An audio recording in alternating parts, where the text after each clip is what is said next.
Dito tayo sa napakalalim na lugar. Yan. Pag hindi ka humawak, parang nakakatakot eh. Wow. Yun. Lalim.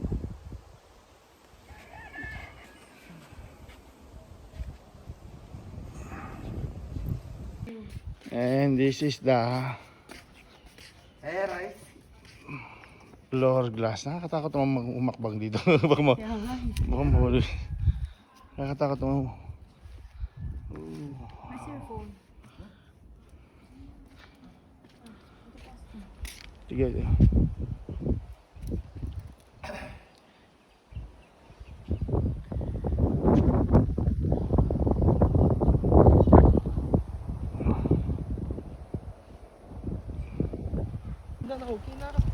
Yan o.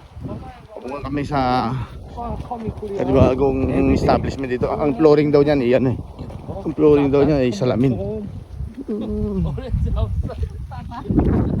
Lala side naman. Iba naman. Meron pa doon sa dulo. Ang taas niya.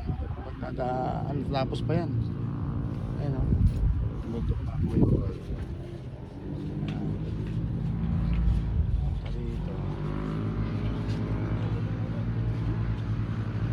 Ito yung Misamis Occidental. Sa kabila niyan, Lanao.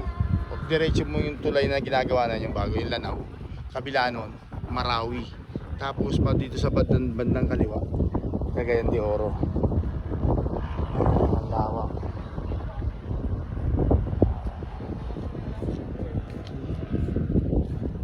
Ganda dito.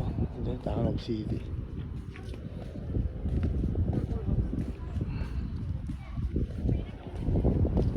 Yung clip ng bundok na yan, napakataas yan. Tapos ang lalim, yun nandun sa yung pagitan niya, napakalalim. Sobra. So talagang ginastosan itong ito para lang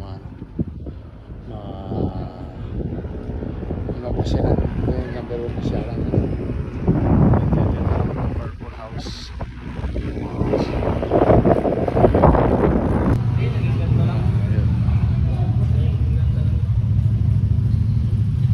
Riders dito, mga big time to dito sa Taangob.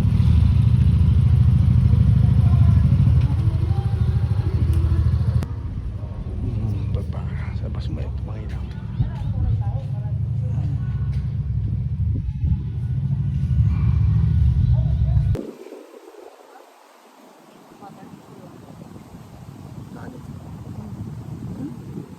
Narito kami sa bundok ng Hoyohoy. Napakataas ng bundok eh, no? Lalim. Tira mo, ang ganda ng napakalamig dito. Iba yung hangin. Malamig lalo na siguro sa hapon, no? Oo. Ganda. Ito yung Hoyohoy view deck ng Taangob City. Ayan, pag nandito ka sa taas ng bundok, kita yung buong paligid ng Taangob City.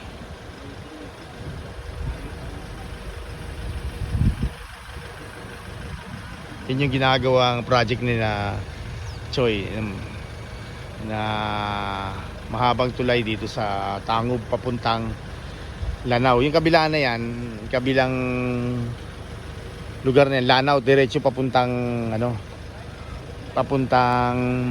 Marawi. Yun, kalampas doon. Tapos papunta naman dito, Cagayan de Oro. Yun ang Cagayan de Oro yan, kaliwa. So doon naman sa side naman, papuntang yung tinatawag lang sur. Ayan, papuntang Zamboanga. Papuntang kina Toto Ramos.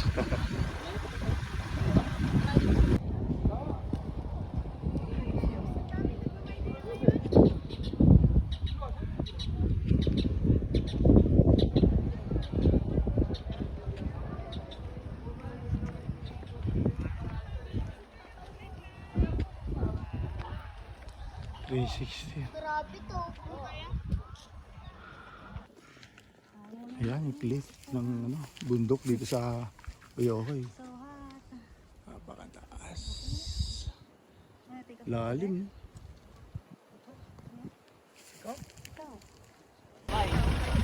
Ayun na, kita-kita na yung tulay, no? Ayun yung tulay ng Panggil, oh. Kita dito sa taas, sa view deck ng Hoyohoy. View deck. Yan, kitang-kita yung sabaw na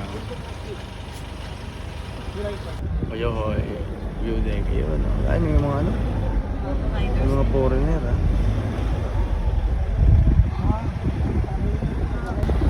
Ay, siko na naman yung ano, baon, no? Siko. Ano lang to? Oh. Kung siguro